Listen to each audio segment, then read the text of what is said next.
तर शिवसेनेचे आमदार निलेश राणे यांचं एकनाथ शिंदेंपाठोपाठ ठाकरेंच्या शिवसेनेचे खासदार संजय राऊतांनी देखील तोंड भरून कौतुक केलंय। राणेंनी केलेल्या स्टिंग ऑपरेशनवरून त्यांनी प्रतिक्रिया दिली आहे। तर राणे विरुद्ध राणे हे अयोग्य असल्याचं मुख्यमंत्री म्हणाले। मी निलेश राणे यांचं अभिनंदन करीन की त्यांनी कशा प्रकारे पैशाचं वाटप होत आहे कोकणात हे दाखवण्याचा प्रयत्न केला।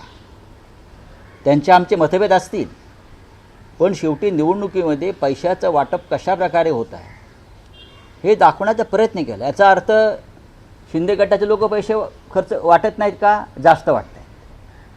पण कोकणामधल्या एका भागामध्ये आमदार राणे निलेश राणे यांनी कसे पैसे येतात, कसं पैशाचं वाटप होतं यावरती प्रकाश पाडला असेल तर निवडणूक आयोगानं त्यांची दखल घेण्याऐवजी त्यांच्यावर गुन्हा दाखल करणं हे काय मला योग्य वाटत नाही। मी सगळ्यांच्याच पाठीशी आहे, जो चांगला वागेल त्याच्या पाठीशी मी आहे। कोणी चुकला तर त्याला मी सांगेन, माझ्या पक्षाचा असला तरी मी चुकीच्या मागे उभे राहत नाही, जे काही योग्य असेल त्याच्या मागे मी उभा राहतो। त्यामुळे मी निश्चितपणे एवढं सांगतो की खरं तर जी काही परिस्थिती पाहायला मिळते ती काही चांगली नाही आहे। म्हणजे असं राणे विरुद्ध राणे वगैरे असं होणं काही योग्य नाही आहे। निश्चितपणे या निवडणुकीनंतर या संदर्भात एक मला असं वाटतं की आत्मचिंतन आम्हाला सर्वांना केलं पाहिजे। तर राणे विरुद्ध राणे या वादासंदर्भात संजय राऊतांनी निलेश राणेंचं कौतुक केलेलं आहे आणि भाजप विरोधी स्टिंग ऑपरेशन राबवल्याबद्दलही त्यांनी कौतुक केलंय।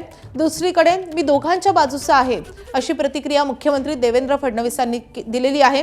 या सगळ्या संदर्भात आत्मचिंतन करण्याची गरज असल्याचंही मुख्यमंत्र्यांनी म्हटलेलं आहे। तर काल सभेमध्ये एकनाथ शिंदेंनी देखील निलेश राणे यांचं तोंड भरून कौतुक केलेलं होतं आणि मी तुमच्या पाठीशी असल्याचं सांगितलेलं होतं। आणि या सगळ्या वादाच्या पार्श्वभूमीवर आता मुख्यमंत्र्यांचं हे महत्त्वाचं विधान समोर येत आहे। तर या सगळ्या वादासंदर्भात नितेश राणे यांच्यासोबत बातचीत केलेली आहे आमच्या प्रतिनिधींनी, आपण पाहूयात।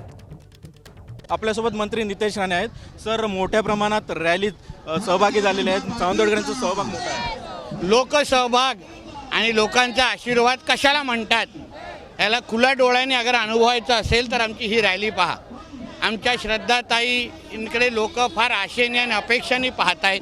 गेली 11-12 दिवस सावंतवाडीमध्ये असं एक घर नाही जिथे श्रद्धाताई पोचल्या नाहीत, आशीर्वाद मागितला नाही, संवाद साधला नाही आणि म्हणून तोच प्रतिसाद तुम्हाला आज ह्या रॅलीच्या माध्यमातून दिसतोय। सर, काल उपमुख्यमंत्री एकनाथ शिंदे यांनी सावंतवाडीत सभा घेतली, त्यानंतर त्यांनी असं म्हटलं की कोण निधी देणार नाही अशी वक्तव्य करतायत। मी नगर विकास खात्याचा मंत्री आहे, मी थेट निधी देणार।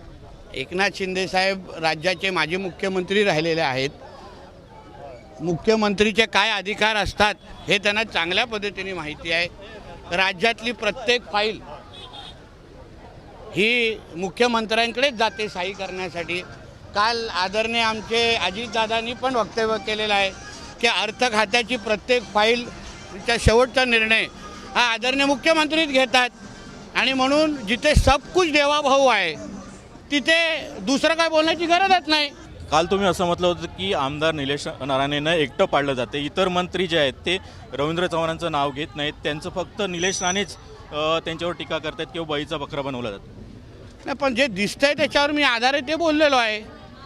शेवटी दुसरा त्यांच्या शिवसेने पक्षामध्ये कोणच काय बोलत नाही। शिंदे साहेब काल आले, बोलले का काय, बोलले का, कोणच काय बोलत नाही। म्हणून मी त्या आधारे जे मला दिसतं, जे 1% जे राजकारण कळतं त्याच्या आधारे मी बोललेलो आहे आणि येणाऱ्या काळात आपल्याला ते दिसून येईल।